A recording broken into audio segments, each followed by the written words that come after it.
உங்கள் வீட்டில் 70 வயது முதியவர்கள் இருக்கிறார்களா? அப்போ அடித்தது ஜாக்பாட். நாட்டில் உள்ள ஒவ்வொரு 70 வயதுக்கு மேற்பட்ட அனைத்து குடிமக்களுக்கும் ஆயுஷ்மான் பாரத் சுகாதார காப்பீட்டு திட்டத்தின் கீழ் இலவச சிகிச்சை அளிக்கப்படும் என நாடாளுமன்ற குடியரசுத் தலைவர் உரையில் குடியரசுத் தலைவர் திரௌபதி முர்மு தெரிவித்திருக்கிறார். தொடர்ந்து உரையாற்றிய அவர், ஆயுஷ்மான் பாரத் பிரதான் மந்திரி ஜன் ஆரோக்கியா யோஜனா கீழ் 55 கோடி பயனாளிகளுக்கு இலவச சுகாதார சேவைகள் வழங்கப்படுகின்றன என்று தெரிவித்தார். தற்போது இந்த திட்டத்தின் கீழ் 70 வயதுக்கு மேற்பட்ட அனைத்து குடிமக்களுக்கும் ஆயுஷ்மான் பாரத் சுகாதார காப்பீட்டு திட்டத்தின் கீழ் இலவச சிகிச்சை அளிக்கப்படும் என தெரிவித்திருக்கிறார். இந்த திட்டமானது 12 கோடி குடும்பங்களுக்கும் 2ஆம் நிலை மற்றும் 3ஆம் நிலை மருத்துவ சிகிச்சைக்காக ஒரு குடும்பத்திற்கு ஆண்டுக்கு 5 லட்சம் வரை சுகாதார காப்பீடு வழங்குவதை மத்திய அரசு நோக்கமாக கொண்டுள்ளது என தெரிவித்தார். இதனால் முதியவர்களுக்கு தனியார் மற்றும் அரசு மருத்துவமனைகளில் இலவச சிகிச்சை கிடைப்பதற்கான வாய்ப்பு மேலோங்கியுள்ளது. இந்த மத்திய அரசின் திட்டத்தின் மூலம்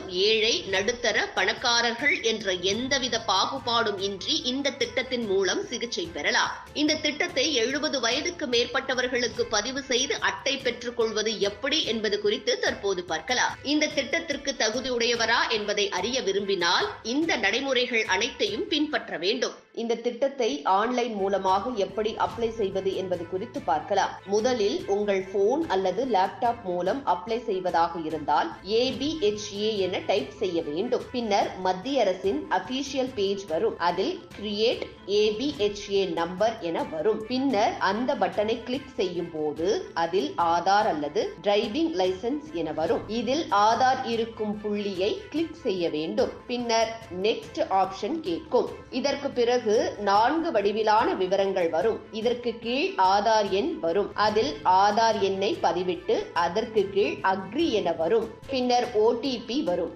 அதன் பின் நெக்ஸ்ட் தர வேண்டும்.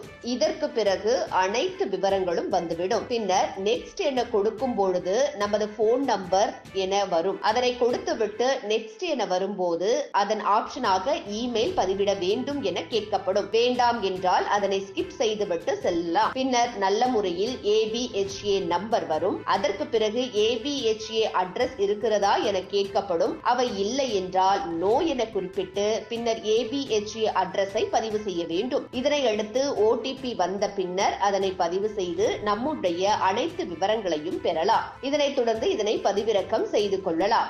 இது போன்று 70 வயதுக்கும் மேற்பட்டவர்கள் இந்த அட்டையை பெறும் வகையில் மத்திய அரசு தற்போது ஏற்படுத்தி கொடுத்துள்ளது. PMJAY திட்டத்தின் கீழ் கிடைக்கும் காப்பீட்டுத் தொகையை 5 லட்சத்தில் இருந்து அதிகம் உயர்த்த வாய்ப்புகள் உள்ளதாகவும் கூறப்படுகிறது. மேலும் இத்திட்டத்தின் கீழ் 60 கோடி மக்களை சுகாதார காப்பீட்டில் சேர்க்க இலக்கு நிர்ணயிக்கப்பட்டிருக்கிறது. 2018 பட்ஜெட்டில் மோடி அரசு ஆயுஷ்மான் பாரத் திட்டத்தை துவக்கியது. இந்த திட்டத்தின் கீழ் 10 கோடி குடும்பங்களுக்கு ஆண்டுக்கு 5 லட்சம் காப்பீட்டுத் தொகை வழங்கவும், 2வது 1 லட்சம் சுகாதார மற்றும் ஆரோக்கிய மையங்கள் கட்டவும் இலக்குகள் நிர்ணயிக்கப்பட்டிருப்பதாக தகவல் வெளியாகியிருக்கிறது. இதுபோன்று முக்கிய நிகழ்வுகள், அரசியல் தகவல்களை ஆழமாகவும் மாறுபட்ட கோணத்திலும் அறிந்து கொள்ள மறக்காமல் உங்கள் IND தமிழ் 24x7 பக்கத்தை பின்பற்றிக் கொள்ளவும். உங்கள் ஒவ்வொரு ஆதரவும் இதுபோன்று பல நிகழ்வுகளின் பின்னணியை அறிய உதவும்.